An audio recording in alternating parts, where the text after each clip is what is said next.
नमस्कार बच्चों, रहीमन विलास इस पाठ में फिर से एक बार आपका स्वागत है। आज हम सुगम भारती पाठ्य पुस्तक से पाठ क्रमांक 17वां पढ़ने जा रहे हैं, जिसका शीर्षक है रहीमन विलास। रहीमन विलास इस पाठ का सेशन क्रमांक 3 है। इस पाठ में रहीम इनके दोहे आपको दिए हैं, कुल मिलाकर 10 दोहे दिए हैं। अब तक हमने पाठ क्रमांक 17 के सेशन नंबर 1 और सेशन नंबर 2 में दोहों का अध्ययन किया है। उर्वरित दोहों का अध्ययन सेशन क्रमांक 3 में करेंगे। उसके साथ साथ कुछ प्रश्न उत्तर पर भी हम चर्चा करेंगे। चलिए सब लोग सबसे पहले पाठ्य पुस्तक निकालेंगे। पाठ्य पुस्तक के द्वारा हम उर्वरित दोहों को विस्तार से पढ़ेंगे। बच्चों, अब तक हमने रहीम जी इनके अलग अलग दोहों का अध्ययन किया है और हर एक दोहे के द्वारा रहीम जी इन्होंने लोक व्यवहार और नीति का ज्ञान हमें दिया है।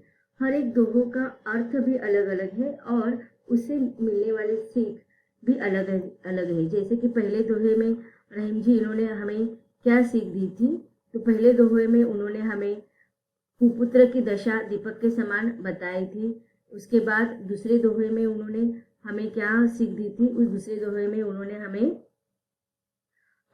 दोहा क्रमांक 2 अमृत जैसे वचन, उसमें हमें कवि ने हमें रहीम इन्होंने हमें मीठी बोली के महत्व को बताया था। उसके बाद दोहा क्रमांक 3, इसमें उन्होंने हमें उपकारी व्यक्तियों की कमी हो रही है, यह हमारे जीवन की खंत के बारे में बताया कि जिस प्रकार से छायादार वृक्ष की कमी हो रही है बाग बगीचों में, उसी प्रकार से आज हमारे इर्द गिर्द उपकार करने वाले लोगों की भी कमी हो रही है। उसके बाद दोहा क्रमांक 4 में उन्होंने हमें जीव का महत्व, जीव के द्वारा उन्होंने दुष्ट संगति के लोगों के साथ रहने पर क्या कुपरिणाम या क्या दुष्परिणाम हो सकते हैं हमारे जीवन में, वह हमें बतलाने की कोशिश की है।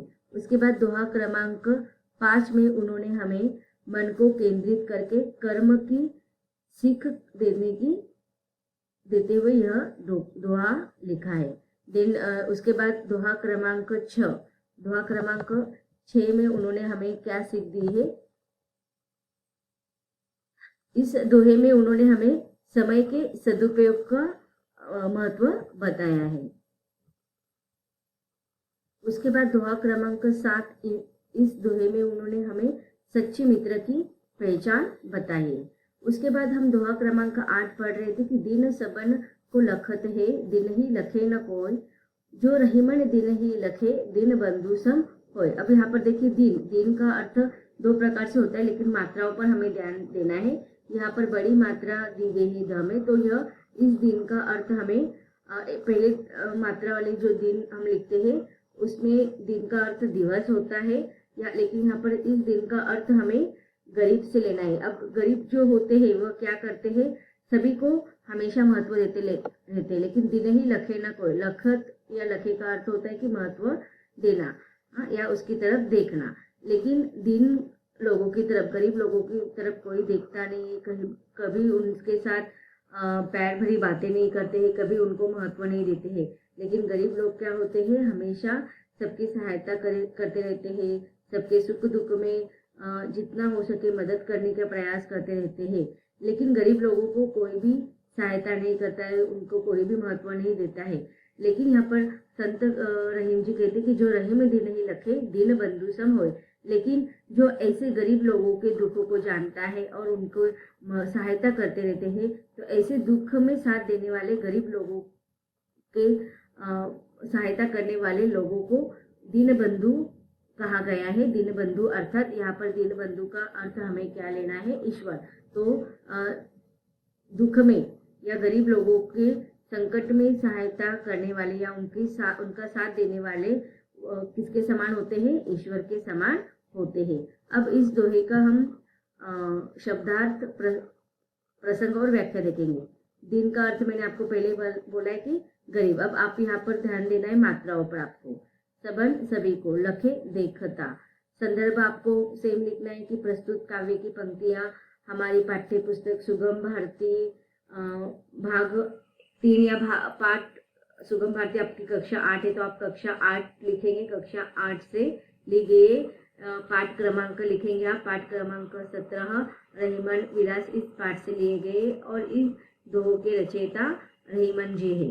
तो इस प्रकार से आपको सारे संदर्भ में इस पाठ में दिए गए जितने भी दोहे हैं उस दोहे से संदर्भित जब प्रश्न पूछे जाएंगे आपको संदर्भ से स्पष्टीकरण करने के लिए, व्याख्या लिखने के लिए, तो आप संदर्भ में हर बार यही लिखेंगे। प्रसंग में आप लिखेंगे प्रस्तुत पंक्तियों में कविवर रहीम ने गरीब लोगों के महत्व को बतलाते हुए कहा है कि गरीब लोग सभी को महत्व देते हैं, सबके दुख में हाथ बांटते हैं, लेकिन गरीबों को कोई महत्व नहीं देता है, उनके दुख में कोई भी हाथ नहीं बटाता है, हाथ नहीं बांटता अर्थात उनकी कोई सहायता नहीं करते। जो कोई गरीबों के दुख में साथ देता है वह ईश्वर के समान होते हैं। तो यहाँ पर दीनबंधु किसे कहा गया है? ईश्वर को। इस दोहे की विशेषता है कि यह दोहा जो है वह दोहा छंद का प्रकार है और यह इसकी भाषा शैली में प्रवाह दिखाई देता है। अब अगला दोहा हम पढ़ेंगे, दोहा क्रमांक 9। पावस देखी रही मन कोयल साधे मौन, अब दादुर वक्ता भये हमको पूछत कौन। अब देखिए यहाँ पर पावस, पावस का अर्थ क्या होता है? वर्षा ऋतु, बारिश। पावस का अर्थ होता है कि बारिश को हम पावस कहते हैं, वर्षा ऋतु को हम पावस कहते हैं। पावस देखी रही मन कोयल साधे मौन, कोयल अर्थात कोयल पक्षी, साधे मौन, मौन का अर्थ होता है चुप्पी साधना। दादुर आपको पता है, मेंढक को भी हम दादुर कहते हैं। अब आप लोगों को पता होता है कि कोयल की कितनी सुंदर होती है, मीठे स्वर होते हैं और जब वो मीठे स्वर में गाती है तो सबका ध्यान आकर्षित करती है। लेकिन यहाँ पर कोयल जो है ना वो बहुत ही चतुर है, उसे समझ में आता है कब हमें बात करनी है, कब हम चुप रहना चाहिए, कब हमें बोलना चाहिए, कब उचित समय है उसी समय पर हमें बोलना चाहिए, यह कोयल को पता चलता है। अर्थात यहाँ पर कोयल से हमें तात्पर्य है कि चतुर लोगों से या बुद्धिमान लोगों से। जो बुद्धिमान लोग होते हैं ना वो क्या करते हैं? दादुर। अब देखिए यहाँ पर कोयल का संबंध बुद्धिमान लोगों से किया गया है और दादुर की तुलना जो है ना ऐसे लोगों से की है जो हमेशा बिना मतलब के बग करते रहते हैं, बातें करते रहते हैं। जैसे कि दादुर या मेंढक कैसे करता है? टर टर टर करता रहता है और उसकी टर इतनी कर्कश होती है कि सुनने में बहुत दर्द होता है। लेकिन मधुर स्वर किसका होता है? कोयल का। कोयल के स्वर सुनने में बहुत मन को भाता है। अब यहाँ पर देखिए दादुर कब अपनी आवाज निकालता है? जब वर्षा ऋतु आती है ना, साल में दादुर कभी भी अपनी आवाज नहीं निकालता है, वो सिर्फ है ना बरसात के ऋतु में ही वह अपनी आवाज निकलता है। बरसात के ऋतु आ जाता है तो आपको देखा, आपने सुना होगा टर टर मेंढक की आवाज शुरू हो जाती है।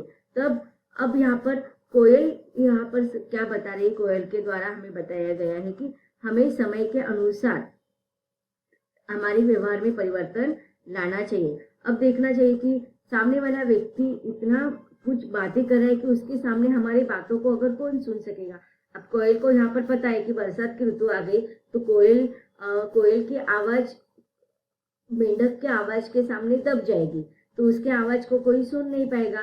तो इस कारण कोयल की मेंढक की आवाज में अगर वो अपना स्वर मिला देगी तो उसे उसका आवाज तो दब जाएगा लेकिन उसको भी तकलीफ होगा। इसलिए वह कहती है कि उसके मधुर स्वर वो क्या करते, हमको पूछत कौन, अर्थात हमें ऐसे समय के अनुसार हमारा व्यवहार करना चाहिए कि जिस समय हमें उचित समय पर ही हमारे बोलों को हमें हमारे राय देनी चाहिए, हमें हमारे मन की भावनाओं को व्यक्त करना चाहिए। अगर बहुत सारे लोग हैं एक साथ बात करने वाले या बिना मतलब के बात करने वाले, तो ऐसे लोगों के सामने हमारे विचारों को, हमारे किसी भी बातों को कोई महत्व नहीं दिया जाएगा। तो कोयल के समान हमें भी समय के अनुसार चुप्पी साध लेना चाहिए।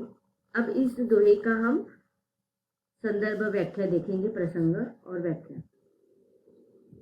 शब्दार्थ पावस वर्षा ऋतु, कोयल कोयल कोयल साधे मौन चुप हो जाती है, दादुर मेंढक। प्रसंग प्रस्तुत पंक्ति में कविवर रहीम ने समय अनुसार रहने की सीख देते हुए कहा है कि व्याख्या। वर्षा ऋतु में कोयल मौन धारण कर लेती है, वर्षा ऋतु में मेंढक टरटराने लगते हैं। ऐसे समय में वह सोच लेते हैं कि उसके मधुर स्वर की कोई प्रशंसा करेगा, इसलिए चुप रहना ठीक है। तो देखो कोयल बहुत ही समझदार है। तो समझदार व्यक्ति, जो चतुर लोग जो होते हैं, बुद्धिमान लोग जो होते हैं, उचित कोयल के समान जो बुद्धिमान और चतुर लोग होते हैं वो उचित समय पर बोलते हैं और अपनी राय को देते हैं। अगर उसे लगता है कि सामने वाले व्यक्ति मेंढक की तरह टर्टर कर रहे हैं, तो उस समय उसे पता है कि उसकी बातों की कोई महत्व नहीं होगा। तो महत्व नहीं होते हुए हमें ऐसे समय पर चुप कोयल के समान चुप रहना ही उचित होगा, ठीक होगा। अब यहाँ पर भाषा में प्रवाहमय भाषा है। अब अगला दोहा हम देखते हैं, दोहा क्रमांक 10। विपत्ति भय धन ना राहे, रहे जो लाख करोड़, नभ तो तारे छिपी जात है, जो रहीम भर भय भोर। अब देखिए यहाँ पर विपत्ति, विपत्ति का अर्थ क्या होता है? संकट या समस्या। भय धन ना रहे, रहे जो लाख करोड़। अब देखिए जब संकट आता है, अब हमारे पास बहुत सारा धन है, वैभव है, धनवान है, हम लोग लाख करोड़, हमारे पास इतने लाख करोड़ रुपए है, लेकिन संकट के समय ऐसे धन कभी भी हमारे उपयोग में नहीं आता है। अब बहुत सारे ऐसी समस्या आते हैं हमारे जीवन में कि उस समस्या से निपटाने के लिए हम क्या करते हैं, कुछ ना कुछ प्रयास करते रहते हैं। अब देखिए सारी समस्या केवल मात्र पैसों से ही या धन द्वारा ही दूर हो सकते हैं, ऐसी बात नहीं। कुछ संकट अलग प्रकार के होते हैं, कुछ समस्या अलग प्रकार की होती है। तो विपत्ति का अर्थ क्या लेना है यहाँ पर? संकट या दुख। करोड़ का अर्थ क्या है? करोड़ रुपए या लाख का अर्थ आपको पता है। अब देखिए यहाँ पर बताया गया कि जब विपत्ति आती है ना, तो सारे धन सुख नष्ट हो जाते हैं। फिर धन कितना ही हो, पैसे कितने ही हो, चाहे लाखों हो, करोड़ हो, उसका कुछ महत्व नहीं होते हैं। अब वो किस प्रकार से समाप्त हो जाते हैं? जैसे कि नभ तारे छिपी जाते हैं, जो रहीम भर भय भोर। अब देखिए नभ में हमेशा तारे रहते हैं, लेकिन जैसे ही सुबह हो जाते हैं ना, वह तारे छिप जाते हैं। सुबह में सूरज का प्रकाश इतना तीव्र होता है कि उस सूरज के रोशनी में नभ के तारे छिप जाते हैं। वैसे ही संकट के समय हमारे पास कितनी ही धन दौलत हो, उसका कुछ ही महत्व नहीं रहता है। प्रातःकालीन होने पर जैसे आकाश में तारे नहीं दिखाई देते हैं, उसी प्रकार से ठीक संकट के समय में हमारे जीवन में इसलिए हमें हर समय पर, हर प्रसंग में, चाहे सुख हो, चाहे दुख हो, चाहे हमारे पास धन संपत्ति हो, हम अमीर हो, गरीब हो, हर स्थिति में हमें एक समान रहना चाहिए। किसी भी, अगर हमारे पास धन है, संपत्ति, तो हमें उसका अहंकार नहीं करना है। पता नहीं हमारे साथ कभी क्या हो सकता है, समय कैसे भी अपना रूप दिखा सकता है। तो इसीलिए विपत्ति के समय सेम जैसे सूरज की तेज किरणों में आकाश के तारे छिप जाते हैं, वैसे ही संकट के समय में हमारे धन दौलत का महत्व हीन हो जाता है। अब इस दोहा क्रमांक 10 का हम संदर्भ, व्याख्या और प्रसंग देखेंगे। शब्द विपत्ति, संकट, करोड़, छिपी, छिप, जाते हैं, भोर, प्रातःकाल। प्रसंग प्रस्तुत पंक्तियों में कविवर रहीम ने धन की अस्थिरता और नश्वरता को बतलाते हुए कहा है कि जब विपत्ति आती है तो सारे धन सुख नष्ट हो जाते हैं। धन चाहे लाख करोड़ क्यों न हो, वह ठीक वैसे ही समाप्त हो जाता है जैसे प्रातःकाल होने पर आकाश के तारे नहीं दिखाई देते हैं। अब इस दोहे की विशेषता क्या है, या इन दोहों की जो भाषा शैली है वो अत्यंत आकर्षक है। तो बच्चों, इस प्रकार हमने रहीम के अलग अलग दोहों से अलग अलग सीख और संदेश हमने सीखे हैं। नीति के और समाज उपयोगी ज्ञान हमें इन दोहों से प्राप्त हुए हैं। यह पाठ यहीं पर समाप्त होता है। धन्यवाद।